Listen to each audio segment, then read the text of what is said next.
Hello नमस्कार मैत्रिणींनो, मी सोनाली आजच्या एका नवीन व्लॉगमध्ये तुम्हा सर्वांचं पुन्हा एकदा मनापासून स्वागत करते।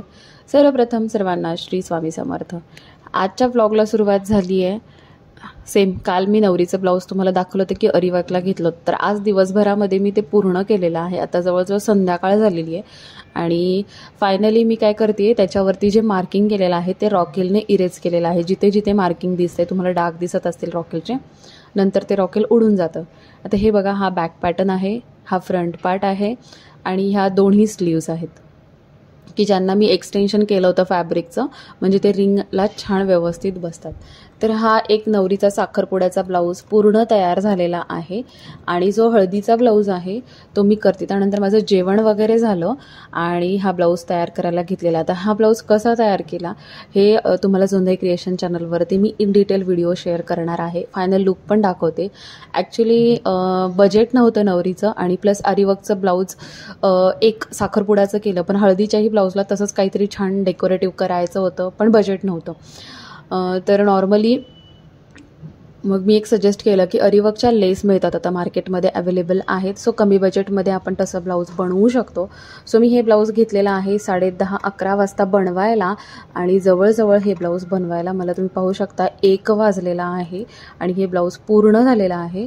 आणि बघा तुम्ही, रात्री 1 वाजता मी हा ब्लाऊज पूर्ण केला आहे आणि आता मी जाणार आहे झोपायला, कारण उद्या सकाळी उठून मला परत हा जो अरिवर्कचा साखरपुड्याचा ब्लाऊज आहे तो पूर्ण करायचा आहे। सो सकाळी मी आंघोळ न करताच अगोदरच मी हे ब्लाऊजचं कटिंग करून घेतलं अस्तरचं आणि आता हा जो अरिवर्कचा ब्लाऊज आहे त्याचं स्टिचिंग करून घेणार आहे, कारण आज आहे ना मावशी दुपारनंतर बाहेर जाणार होत्या।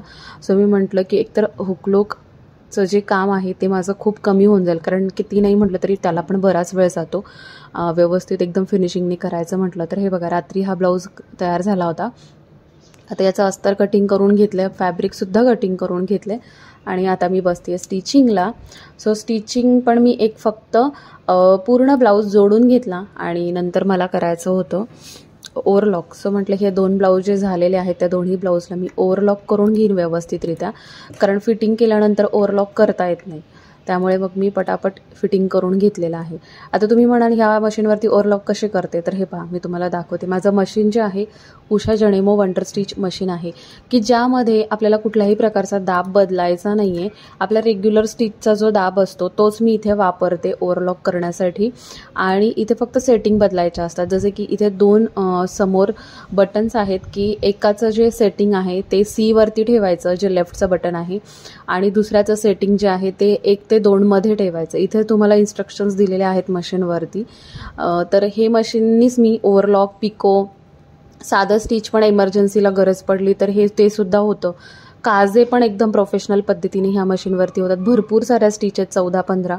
आता ही मशीन घेऊन साधारणतः मला 8-9 वर्षे झालेले आहेत। तर तुम्ही पाहू शकता कंडिशन या मशीनची खूप छान कंडिशन आहे आणि जर तुम्ही व्यवस्थित ठेवलं तर हे सुद्धा खूप छान राहतं मशीन आणि तुम्ही कुठेही घेऊन जाऊ शकता। 7-8 किलो वजन आहे या मशीनचं आणि मला तर प्रचंड आवडलं। याचा रिव्ह्यू जर तुम्ही मला विचाराल तर खूप छान आहे, म्हणजे मी स्वतः वापरते आहे। फक्त एवढंच आहे की याची बॉडी फायबरची मी नेहमी सांगते तुटण्याचे चान्सेस असतात, बस तेवढं सांभाळून, नाहीतर मशीनला सर्व्हिसिंग वगैरे करायची काही गरज नाही। रेग्युलर ऑइलिंग केलं तर त्याचा आवाजही खूप खटखट येत नाही। सो पाहू शकता मी इथे ओव्हरलॉक करून घेतलेला आहे याला पण। आणि आता हा जो दुसरा ब्लाऊज तयार झालेला आहे जो मी काल रात्री उशीरपर्यंत केला, त्या ब्लाऊजला पण मी ओव्हरलॉक करून घेतलं। सो फायनली बघा हा ब्लाऊज तयार झाला आहे। आता ह्याला फिटिंग करण्याच्या अगोदर मी काय करते, मावशींना हुकलूक करायला देते, कारण मग पुन्हा तेच होणार आहे की मला पुन्हा इस्त्री करावी लागणार मावशींकडनं आल्यावर, कारण किती नाही म्हटलं तरी पिशवी त्याच्यात तो चुरगळतो। तर मी म्हटलं असाच देईल आणि आता मी होणार आहे फ्रेश, मस्त आंघोळ वगैरे करून घेणार आहे, कारण आज आहे गुरुवार। आणि हे बघा, याला पाहू शकता खूप सुंदर असे मी लटकन्स बनवलेत। लटकनचा व्हिडिओ पण मी ऑलरेडी खूपदा शेअर केलेला आहे आपल्या चॅनलवरती।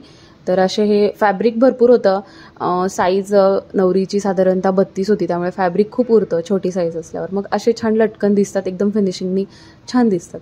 त्यानंतर मी मस्त व्यवस्थित आंघोळ वगैरे करून घेतली। दुपारी एक काम होतं बाहेर जाऊन, ते काम करून आले आणि त्यानंतर घरी आल्यानंतर मग येतानाच मी पूजेचं सामान आणलं आणि पूजा करून घेतली। मार्गशीर्ष महिन्यातला गुरुवार आहे आज, पूजा करून घेतली आणि आज कालपासून 2 ब्लाऊज माझे पूर्ण झाले। आता हा आहे 3रा ब्लाऊज जो आहे लग्नाचा, तो सुद्धा मी व्यवस्थित कटिंग करून ठेवला मगाशीच।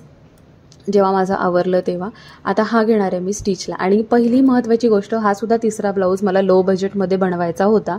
तर यालासुद्धा पहा मी स्टिच करून घेतलेला आहे. अगदी प्लेन ह्याचा बॅक होता. तर कस्टमरशी बोलणं झालं होतं, तर ती म्हणे की मला स्टोन वगैरे चिटकवून तुम्ही दिले तरी चालेल. सो मग मी काय केलं, असे ड्रॉपशेपमधले मी त्याला स्टोन आणलेले आहेत आणि त्या स्टोनची छान अशी डिझाईन मी इथे क्रिएट करते. पाहू शकता, सर्कल स्टोन आहे आणि एक पानाचा शेपचे स्टोन आहेत. ॲक्च्युली याला कुंदन म्हणतात. तर ते कुंदन लावून मी हा ब्लाऊज पूर्ण तयार करते. तर इथे पहा मी याची अशी बुट्टी पण बनवणार आहे आणि गळा जो आहे तो गळाच्या बॅक साईडला आणि फ्रंट साईडचा राईट साईडचा असा मी तो एक बॉर्डर तयार करून घेणार आणि त्यानंतर पाठीला पूर्ण बुट्टी तयार करणार. तर तुम्ही बघा, मी इतकं छान हे बनवलं आहे आणि कस्टमरला हा ब्लाऊज भयंकर आवडला.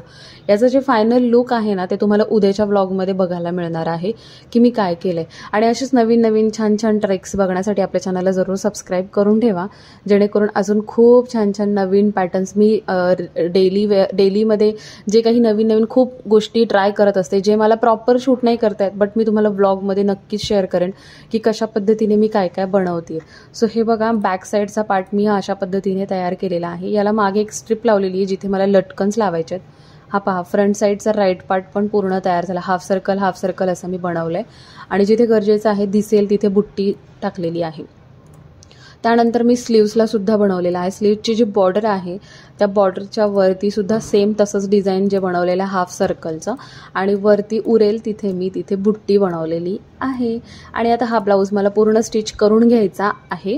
तर याचं जे फायनल लुक आहे तुम्हाला उद्याच्या व्लॉगमध्ये बघायला मिळेल. आणि चौथा ब्लाऊज आहे नवरीचा, की ज्याच्यावरती बॅक साईडला मला यशची नवरी असं म्हणजे नवरदेवाचं जे आता सध्या हे ट्रेंडिंग सुरू आहे, तर ते अरिवर्कचा पॅटर्न बनवायचा आहे आणि प्लस तो ब्लाऊजसुद्धा स्टिच करायचा. असे 4 ब्लाऊज आहेत नवरीचे, लग्नाचा, हळदीचा, साखरपुड्याचा आणि विधींचा.